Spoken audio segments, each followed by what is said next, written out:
বন্ধুরা, আজকের ভিডিওর বিষয়বস্তু হলো মার্চ মাসে অ্যালামুন্ডা বা অলকানন্দা গাছের পরিচর্যা। এই অ্যালামুন্ডা বা অলকানন্দা গাছ হলো একটা গ্রীষ্মকালীন এবং বর্ষাকালীন গাছ। ফেব্রুয়ারি মাসের শেষ থেকে মার্চ মাসের তৃতীয় সপ্তাহ পর্যন্ত এই গাছের ডাল কাটাই ছাঁটাই, শিকড় কাটাই ছাঁটাই ও রিপোর্টিং করা যায়।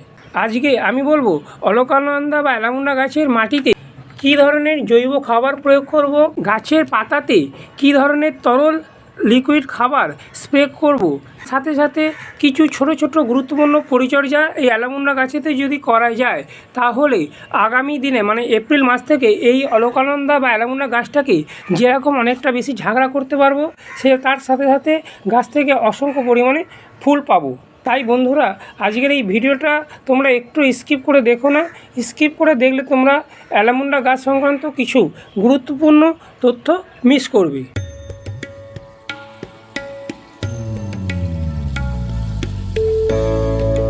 নমস্কার বন্ধুরা, সঞ্জয় হর্টিকালচার চ্যানেলে তোমাদের সবাইকে স্বাগত।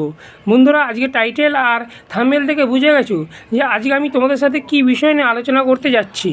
এখানে যে অ্যালামুন্ডা বা অলকানন্দা গাছটা দেখতে পাচ্ছ, এটা আমি ফেব্রুয়ারি মাসের শেষের দিকে ডাল কাটাই ছাঁটাই এবং শিকড় কাটাই ছাঁটাই করে দিয়েছিলাম।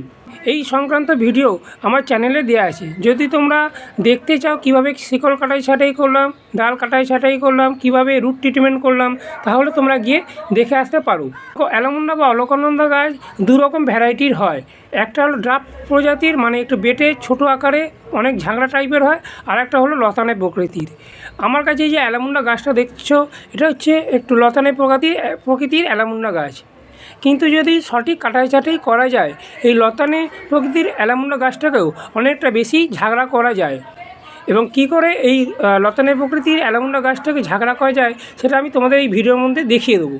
অ্যালামুন্ডা গাছ থেকে অনেক বেশি পরিমাণে ফুল পেতে গেলে প্রথম যে কাজটা করতে হবে, এই অ্যালামুন্ডা গাছটাকে যেখানে দিনে 6 থেকে 7 ঘন্টা রোদ্দুর আসে এরকম জায়গায় রাখতে হবে। যেহেতু অ্যালামুন্ডা গাছ হলো একটা গ্রীষ্মকালীন গাছ, তাই রোদ্দুরেতে রাখা অবশ্যই দরকার। ছায়াযুক্ত জায়গাতে এই অ্যালামুন্ডা গাছটাকে রেখে দাও। গাছের বৃদ্ধি যেরকম হবে না, সেরকম পোকামাকড়ের আক্রমণ বা ফাঙ্গাসের আক্রমণ গাছটাতে অনেক বেশি পরিমাণে হতে পারে।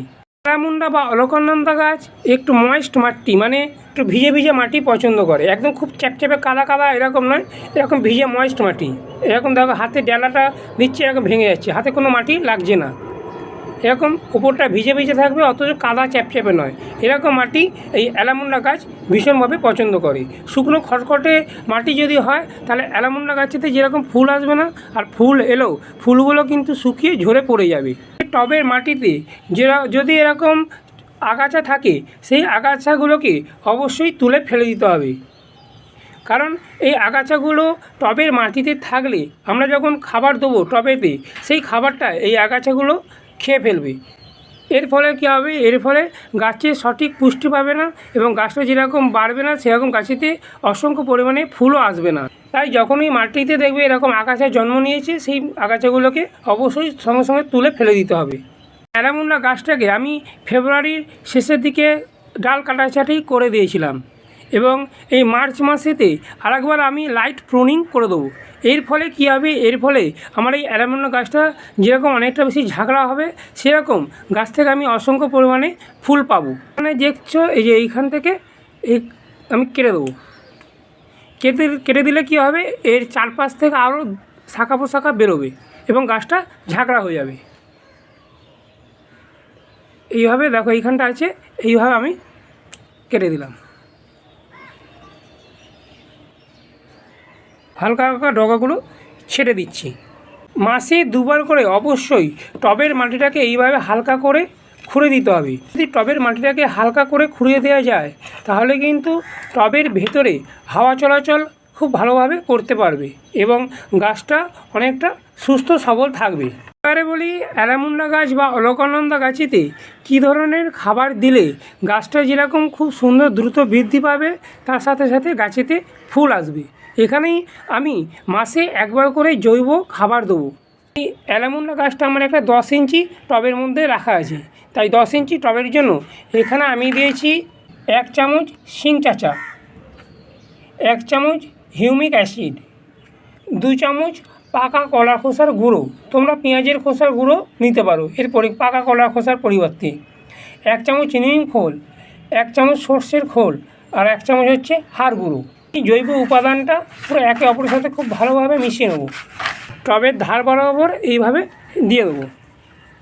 তোমরা যদি এখনও অ্যালামুন্ডা গাছ বাড়িতে নিয়ে আসোনি তাহলে এই সময় নার্সারিতে ছোটো ছোটো অ্যালামুন্ডা গাছের চারা কিনতে পাওয়া যায়।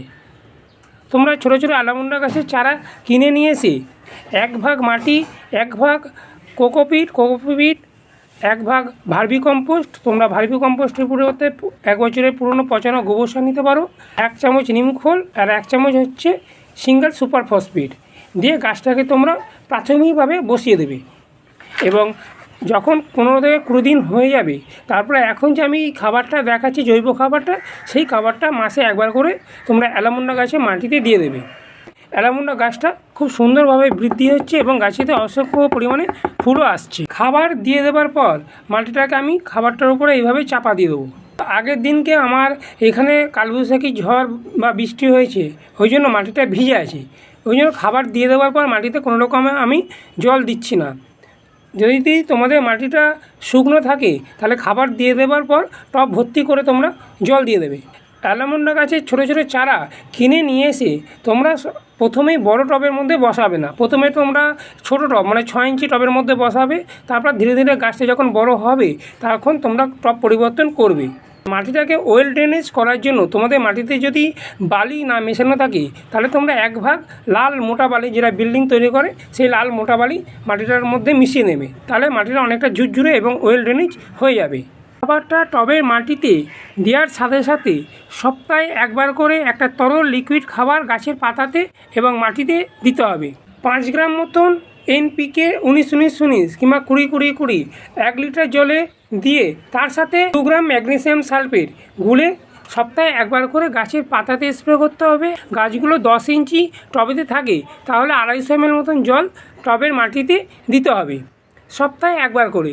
এর ফলে কী হবে, এর ফলে গাছেতে যেরকম আসবে অসংখ্য পরিমাণে কুড়ি, তার সাথে সাথে অ্যালামুন্ডা গাছের যে প্রধান সমস্যা মানে গাছের পাতা যে হলুদ হয়ে যায়, সেই হলুদ হয়ে যাওয়ার প্রবণতা অনেকটা অংশে কমে যাবে। মাসে 1 বার করে যে কোনো মাইক্রোনিউট্রিয়েন্ট যার মধ্যে আয়রন আছে, এরকম আয়রন সমৃদ্ধ মাইক্রোনিউট্রিয়েন্ট মাসে 1 বার করে, যদি সেটা ডাস্ট ফর্মে হয় 1 লিটার জলে 2 গ্রাম, আর যদি সেটা লিকুইড ফর্মে হয় 1 লিটার জলে 30 ফোঁটা দিয়ে সকালের দিকে গাছের পাতাতে খুব ভালোভাবে স্প্রে করে দিতে হবে।